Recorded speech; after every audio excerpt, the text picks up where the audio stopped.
Hello, and welcome back to my channel, and welcome to another video.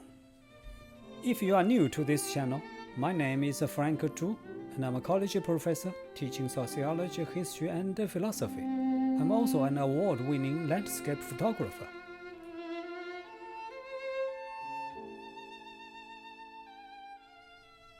Aristotle said, man is a social animal, meaning that human beings naturally live in communities, relying on one another for survival and prosperity. When people live together, they naturally form a society through social interaction, shared culture, and common norms. Since ancient times, there have been a variety of societies across the world, simple and complex, large and small. But no matter how large or small they are, every society has its own structures, its culture, its history, its rules, and of course, its government.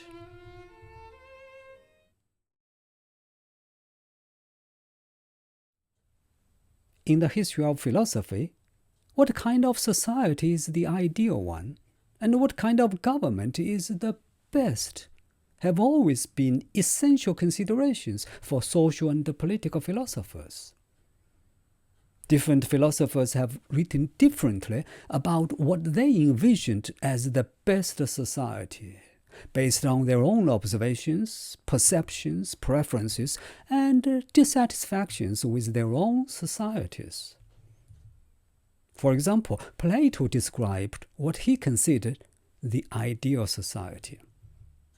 In that society, people willingly divided themselves into three social classes based on their functions in society and their primary motivations. Every individual and class performed the tasks for which they were naturally best suited. It was a society in which common good was prioritized over personal desire and was governed by what Plato termed as philosopher kings, who possessed wisdom and reasoning capacities.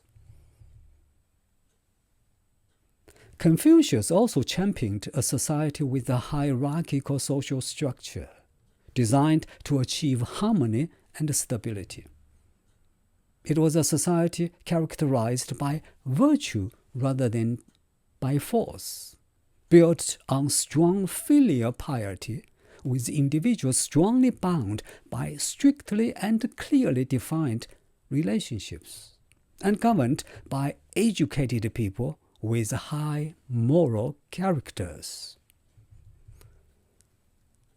For Lao Tzu, another ancient Chinese philosopher, the best society is a small, simple, and self-sufficient community which operates in harmony with the natural flow of the Tao, which is a natural force that guides everything in the universe. It is a society in which the goal of human life is to align oneself with the natural flow of the Tao. Such a society is run by a government which believes in a minimalist, non-interventionist approach, allowing individuals to develop spontaneously rather than forcing them to behave in a certain way. Karl Marx, a very famous German philosopher and the founder of communism, predicted that human beings will ultimately reach a society which he called communism. Communism is a society characterized by common ownership of means of production and plentifulness of goods for all its people, from each according to his ability, to each according to his needs. Everyone is so perfect that there are no rules, and of course, no government. Those philosophers and their theories are not with challenges and criticisms, of course. For example, Marx's vision of communism with no government has often been dismissed as a utopia. Whether or not his prediction will materialize is another issue. But at least until now, there is no deny that a government is necessary in every human society. This is true even in the animal world. A pack of wolves is led by the strongest, smartest wolf, without which the pack will perish. A hive of bees or a nest of ants, each has its queen, without which there could be no hive or nest. In the early days of human history, the strongest or the wisest of the group would take the charge to lead the group in hunting and protecting against animals.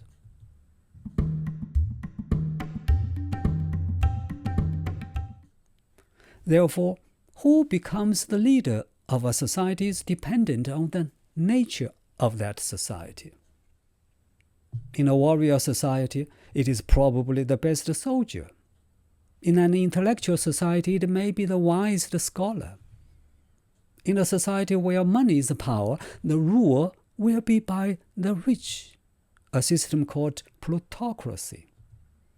In a society that depends on certain specialized skills, power will depend on merit and ability, a system called meritocracy. In some societies, religion rules, and those who hold power are the most powerful religious people, a system called theocracy. In some societies, those who rule come from the highest caste or class in society, whether one is born into this position or comes to adopt it by virtue of certain credentials, such as a significantly prestigious university degree. This is a system called aristocracy. Depending on the number of rulers, the ruler may be one person, which is called a monarchy, or it may be a few, which is called an oligarchy. Or rule may be shared, at least in theory, by everyone, which is called a democracy. Now, an obvious question arises. It is true that every society needs some authority and organization, but why should such a power be in the hands of one man or woman? Why not a group? Why not everyone working and thinking together? Where do rulers get power from?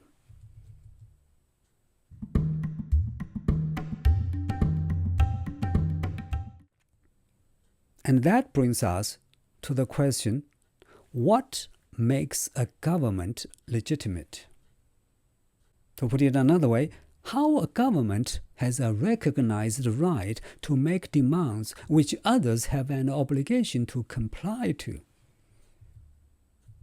In the past, when the theory of divine right of kings was prevalent, it used to be thought that rulers were justified by God. Nowadays, although politicians often invoke God in support of their own positions, no one seriously believes that God justifies a government. Similarly, it may have once been the case that might makes right. Few people nowadays accept the idea that simply having and holding power gives one the legitimate power or authority. Instead, most people will argue that governments are supposed to serve the people. In other words, serving the people is how a government gets its legitimacy. But such argument raises more questions. Does serving the people mean making them prosperous? Is a rich society therefore a good society? Is the ruler who makes people rich therefore a legitimate ruler? Which one is more important, the overall wealth or well-being of a society, or the prevalence of justice in society? Is it a legitimate government, one that protects not only the rich but also the poor as well? Or is the legitimacy of a government not at all dependent on what the government does for the people, but rather how the government is formed by the people. For example, is a legitimate government first and foremost one that has been properly elected in a fair political contest? All of those questions are obviously difficult to answer because different people have different viewpoints, which is why different theories have been put forward.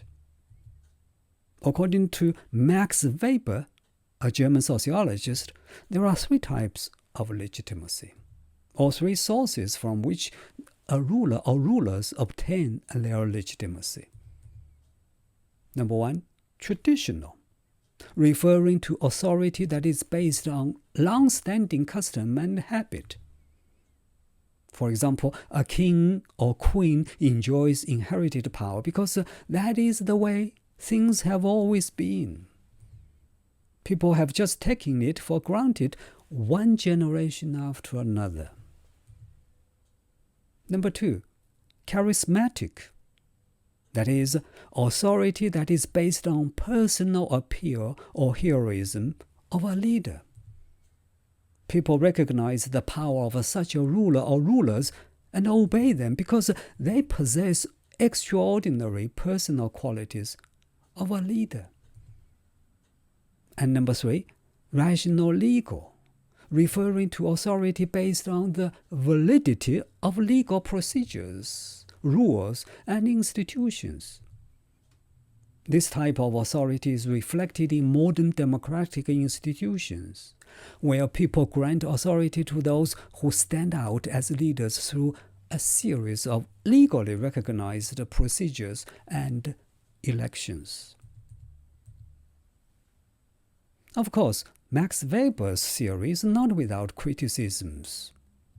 Some people argue that all the 3 types of legitimacy put emphasis on subjective belief in legitimacy rather than moral, normative justification. Are personal beliefs enough to justify the power of government? Critics also point out that Weber's theory fails to provide criteria for evaluating if a government is truly justified in a moral sense, because the theory only views it from the perspective of whether the population complies.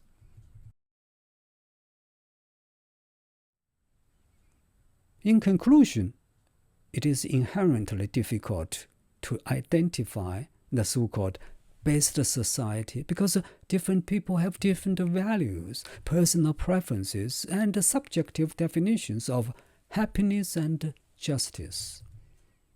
Some people may prioritize personal happiness over economic prosperity as a whole. Other people may emphasize social harmony rather than personal happiness. It is equally difficult to determine the best government because there is no single objective standard for judging success and giving legitimacy to a government. For some people, the best government is one that protects individual rights and private property. For others, it is one that puts community ahead of individuals. Some people even argue that the best government is that which governs the least. In a word, there is no such thing as the best society and the best government.